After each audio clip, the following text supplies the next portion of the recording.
வணக்கம், welcome to அம்மங்கா kitchen. இன்றைக்கி நம்ம கிச்சனில் என்ன பார்க்க போகிறோன்னா, நம்ம வீட்டு தோட்டத்தில் இருக்கிற பசலிக்கீரையை பறித்து ஒரு மசியல் பண்ண போகிறோம். அதுக்கு இப்போ பசலிக்கீரையெல்லாம் பறித்து எடுத்துக்கலாம். இந்த பசலிக்கீரையிலேயே 2 வகை உண்டுங்க.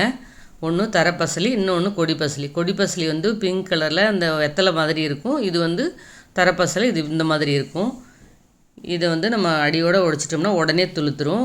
இந்த தண்டை கூட தொட்டியில் நட்டு வச்சாலே நல்லா வரும். கீரை நல்லா டேஸ்ட்டாகவும் இருக்கும். இந்த கீரையெல்லாம் இப்போ நம்ம பறித்து எடுத்துக்கலாம். இப்போது பறிச்சாச்சு. இந்த கீரையை நல்லா டேஸ்ட்டாக இருக்கும். இந்த கீரை குழந்தைக்கு பால் கொடுக்குற தாய்மார்களுக்கெல்லாம் பால் நல்லா சுரக்கும் இந்த தரைப்பசலி கீரை.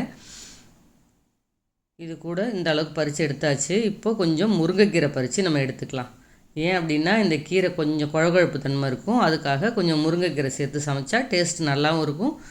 சத்தும் கொஞ்சம் கூடுதலாகவே இருக்கும்.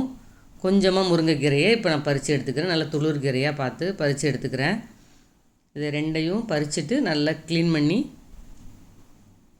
வாஷ் பண்ணி நம்ம எடுத்துக்கலாம். இந்த அளவுக்கு நம்ம பறிச்சுக்கிட்டால் போதும். அதுக்கு ஒரு 1/4 கப் அளவுக்கு பாசிப்பருப்பை கழுவிட்டு குக்கரில் சேர்த்துக்கலாம்.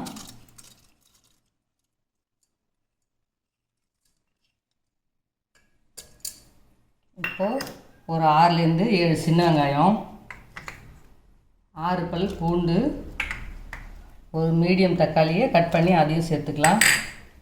ஒரு 2லேருந்து 3 பச்சை மிளகாய் காரத்துக்கு ஏற்ற மாதிரி அதையும் இப்போ சேர்த்துக்கலாம். அது கூட இப்போது ஒரு 1/4 ஸ்பூன் அளவுக்கு ஜீரகம், ஒரு சிட்டிகை அளவுக்கு மஞ்சத்தூள், கீரைக்கு ஏற்ற மாதிரி உப்பு அதையும் சேர்த்துட்டு நம்ம க்ளீன் பண்ணி வச்சுருக்கிற அந்த கீரையை அதுக்குள்ளே சேர்த்துடலாம்.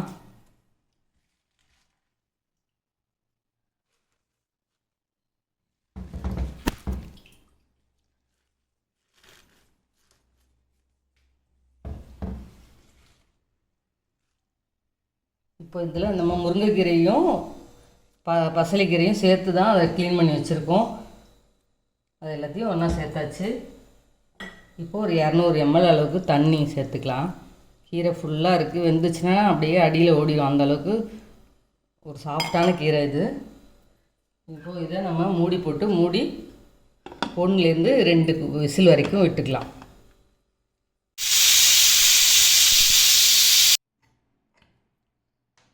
குக்கர் 2 விசிலும் அடங்கிடுச்சு. இது பாருங்கள், நல்லா வெந்திருக்கு.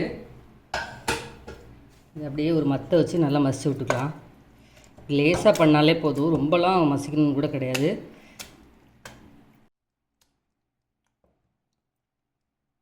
நல்லா கடைஞ்சிச்சு. இந்த அளவுக்கு இருந்தால் போதும். இதுக்கப்புறம் இதில் ஒரு தாளிப்பு போட்டுக்கலாம். இப்போ தாளிப்புக்கு கொஞ்சமாக எண்ணெய் ஊற்றிக்கலாம்.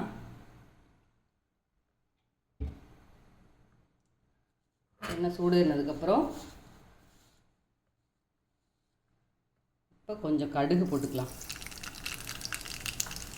கடுகு பொரிய ஆரம்பிச்சிச்சு. கொஞ்சம் வெள்ளை உளுத்தம் பருப்பு சேர்த்துக்கலாம். இப்போது காஞ்ச மிளகாய் ஒரு 2-3 எடுத்து அதில் சேர்த்தாச்சு. இப்போது தாளிப்பை இந்த கீரையில் சேர்த்துக்கலாம். ஒரு 2 நிமிஷம் நல்லா கொதிக்க விட்டுட்டு அதுக்கப்புறம் நம்ம அதை இறக்கிக்கலாம். நல்லா கொதிக்கிட்டோம். அவ்வளோதான். இது ரொம்ப அருமையாக இருக்குங்க. ரொம்ப சத்தான கீரை அது. முருங்கைக்கீரை ஏன் சேர்க்குறோன்னா, இது கொஞ்சம் குழகுழப்பு உள்ள கீரை. அது முருங்கைக்கீரை சேர்க்கும்போது டேஸ்ட்டும் நல்லாயிருக்கும், சத்தும் கூடுதலாக கிடைக்கும். அவ்வளோதான். ஒரு கொதி விட்டு அப்படியே இறக்கிட வேண்டியது. ரொம்ப கொதிக்க வைக்க வேண்டாம். அவ்வளோதாங்க. வெரி ஈஸியாக எவ்வளோ சீக்கிரத்தில் இந்த பசலிக்கீரை மசியல் செஞ்சுட்டோம் பார்த்தீங்களா. இது நல்ல ஹெல்த்தியான கீரையும் கூட. இது அப்படியே சூடான சாதத்தில் போட்டு நல்லா சாப்பிட்டோன்னா நல்ல டேஸ்ட்டு சூப்பராக இருக்கும். ட்ரை பண்ணி பாருங்கள். நம்ம குழந்தைங்களுக்கும் அது அப்படியே சுட சுட சாதத்தில் போட்டு ஊட்டி விட்டுருங்க. நம்ம அம்மங்கா கிச்சனை லைக் பண்ணுங்கள், ஷேர் பண்ணுங்கள், ஃப்ரெண்ட்ஸ் அண்ட் ஃபேமிலிக்கும் ஷேர் பண்ணி விட்டுருங்க. சப்ஸ்கிரைப் பண்ண மறந்துடாதீங்க. நன்றி, வணக்கம்.